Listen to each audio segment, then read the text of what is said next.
Ashama harka fuuni kabajamtoota fi jaalatamtoota keenya haasawa mana marii Ameerikaanota keessaa kan dubbiin kaka'e keessaa waa'ee ABO fi waa'ee araara mootummaa jidduutti kan gaggeeffamaa jiru walumaan kan ilaallu ta'an hordofaa isiniin jenna.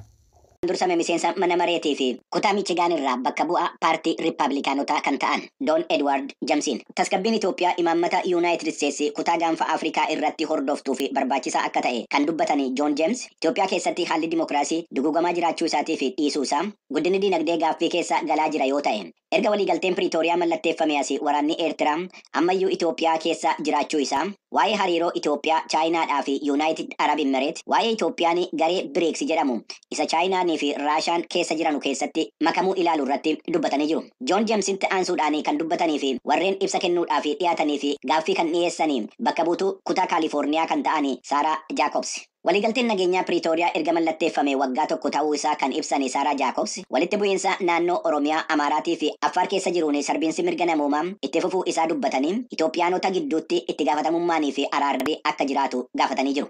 Itoophiyaan tooftaa Yuunaayitid Isteetsii fi barbaachisaa akka taate kan ibsanii Ambaasaadder Maayik Hamer akkana jechuudhaan yaadaa fi gaaffii dhiyaatee fi ibsa kennanii jiru. Over the last year, we have seen significant progress. For example, independent monitors have reported a dramatic decrease in human rights violations. Waggaa tokkoon darbe keessa fooyya'insa gaarii argaa jirra. Gareewwan mirga namoomaa irratti hojjetanii Tigraay keessatti sarbiinsi mirga namoomaa haala nama dinqisiisuun fooyya'insa agarsiisuusaa ibsanii jiru. Wanti hojjetamu hedduutu hafa. Humni waraana Eertiraa ammayyuu guutummaatti Itoophiyaa keessaa hin baane. Adeemsi miseensota humna waraana Tigraay warreen uummata keessatti deebi'anii qubachuu qabanu boodatti harkifatee jira. Haalli bakkaawwan falmisiisaa ta'anii ittuu falan argatin jira. Naannoo Amaaraa fi Oromiyaa keessatti hokkora adeemaa jiruun lubbuun namoota nagaa hedduun darbaa jira. Diinagdee irratti miidhaa cimaatu gahaa jira. Gareen hunduu haala diinummaa babal'isuu, haasaa jibbiinsaa taasisurraa akka of qusatuu fi siviilotaa fi akka eegumsi taasifamu ni gaafanna jedhan. Itti aansuudhaan yaada isaanii kan kennan bakka bu'aa USAID Taayilar Beelkman akkaataa waliigaltee Afrikaa Kibbaa keessatti taasifameen miseensota waraana Tigraay warreen hidhannoo hiikkatanii deebisanii uummata keessatti qubachiisuudhaaf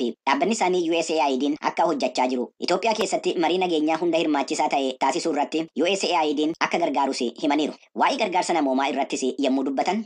In the spring of 2023, USAID identified a coordinated food aid diversion scheme that prompted us to make the very difficult decision to pause food assistance to Ethiopia. Birraa baranaa keessa gargaarsi midhaan nyaataa haala qindaawaa ta'een gara namootan isaanii fi hin malleetti dabarsamaa jiraachuu isaa kan irra ga'e USAID haala nama gaddisiisuun raabsa gargaarsaa Itoophiyaa keessatti taasisu dhaabuudhaaf murteesse. Jalqaba ji'a kana erga mootummaan Itoophiyaa haala raabsa midhaan nyaataa irratti hordoffii taasisu waliigalee booda akka gargaarsi itti fufu taasifamee jira. Haala isaa waggaa tokkoo fi ilaaluudhaaf waliigalle. Rakkinichi deebi'ee ni mul'ata taanaan garuu gargaarsa keenya deebifnee dhaabuudhaaf wanti nu dhorku hin jiru jedhan. Fayyadama buufata doonii garba diimaatiin wal qabatee gaaffii ka'ee fi deebii kan kennanii Maayik Hamer muummichi ministeera Itoophiyaa Abiyyi Ahmed kan dubbatanii akkaataa karaa daldalaatiin itti fayyadamuu danda'u irratti waa'ee mari'achuuti jedhanii dhimmicha irratti muummicha ministeera Abiyyi Ahmed fi hangafoota mootummaa wajjiniin dubbachuu isaanii ibsan. Dhuma irrattis Ambaasaadder Maayik Hamer marii mootummaa Itoophiyaatii fi waraana bilisummaa Oromoo gidduutti Taanzaaniyaa keessatti taasifame ilaalchise akkana jedhan. Now we're involved in talks between the government and the OLA. Marii mootummaadhaa fi waraana bilisummaa Oromoo gidduutti taasifame irratti amma hirmaannee jirra. Bu'aan barbaannu wanti uummanni Oromootii fi namni hunduu barbaadu argameera jechuu hin dandeenyu. Marichi cimaa ture. Daar es Salaam keessatti torban lamaa fi walakkaa fudhate. Fooyya'insi argame garuu jira. Rakkina Itoophiyaa keessa jiru isa seenaadhaan wal qabate, isa walxaxaadhaa fi ulfaataa ta'e karaa waraanaatiin furmaata itti laachuun akka hin danda'amne irra deddeebine garee hundaafuu ifa goonee jirra. Haala wal fakkaatuun godina Walloo Kaabaa Aanaalee Laastaa fi Haabiruu irratti dhukaasa meeshaalee gurguddoo dhaqqabeen namoota nagaa irratti ajjechaa fi miidhaan qaamaa dhaqqabuu jiraattonni ibsanii jiru. Gama kaaniin godinuma Walloo Kaabaa kana keessatti akka lakkoofsa Itoophiyaatti sadaasa 16 bara 2016 aanaa Haabiruu naannaa Bataskaana Gaattiraa Goorgisitti rasaasi meeshaa waraanaa guddaa kufee tajaajila xabalaa fi kanneen biroo kennaa turanii fi amantootarra miidhaa guddaa fi salphaan akka irra ga'e bulchaan gadaamii sanaa sagalee Ameerikaaf ibsanii jiru. Waajjirri kominikeeshinii kan godina Walloo Kaabaa naannoon sun bulchiisa komaand poostii jala waan jiruuf jecha haleellaa raawwatame jedhame kanarratti ibsa kennuu akka hin dandeenye hubachiisuun komaand poostiin haala jiru xiinxalee gara fuula duraatti ibsa kennuu akka malu beeksisee jira jechuudhaan Masfin Arraagee Daseerraa gabaasee jira. Walitti bu'iinsi bulchiinsa naannoo Amaaraa keessaa jiru sadarkaa kanaan kan ga'e rakkoolee walitti bu'iinsa kanaaf gumaachan hatattamaan furamuu dhabarraa kan ka'e ministeerri nagaa kan Itoophiyaa ibsee jira. Waajirri kun raawwii nuusa waggaa laalchisee mana maree bakka bu'oota uummataatti koree dhaabbataa kan dhimma hariiroo alaaf nagaaf dhiyeesseen walitti bu'iinsa bulchiisa naannoo Amaaraa fi Oromiyaa keessaa hojii isaaf danqaa ta'uu ibsee jira. Itoophiyaa keessatti walitti bu'iinsa jiran karaa ittiin furamuun danda'amu kan ilaaleen waajirri kun bulchiisa naannoo adda addaa keessatti uummata waliin waan marii fakkaatu gaggeessaa akka jiruu fi ta'us garuu qormaanni hojii kana danqu jiraachuusaa gabaasa kana kan dhiyeessan waajirichatti daayireektara jeneraalaa hooggansa hojii tarsiimoo kan ta'an obbo Addunyaa Baqqalee ibsaniiru.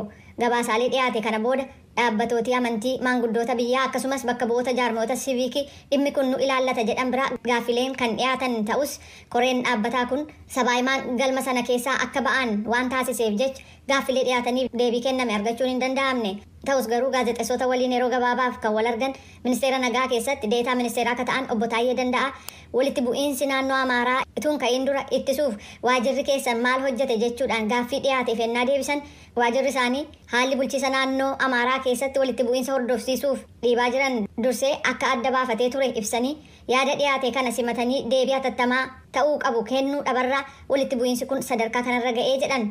Walitti bu'iinsa Oromiyaa keessaa kan ilaaleenis nagaan furuuf yaaliin jalqabame itti fufuu qabaa jechuudhaan obbo Taayyee Danda'aa dubbachuu isaanii Kennedy Abaate Finfinneerraa gabaasee jira.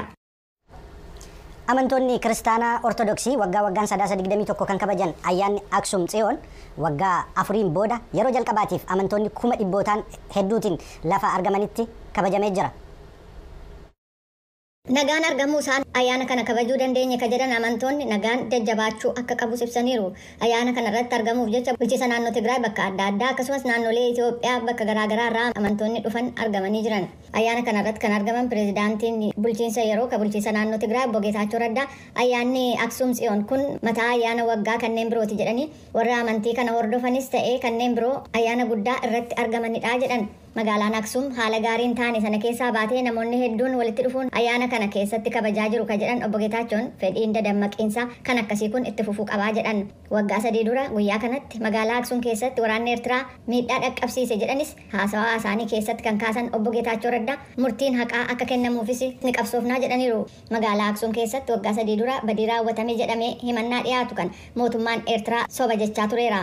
Kan mirga namoomaaf falmu Amnesty International magaalaa Aksum keessatti namoonni nagaan dhibbootaan lakkaa'aman humnootii Eertiraan ajjeefamuu gabaasee ture.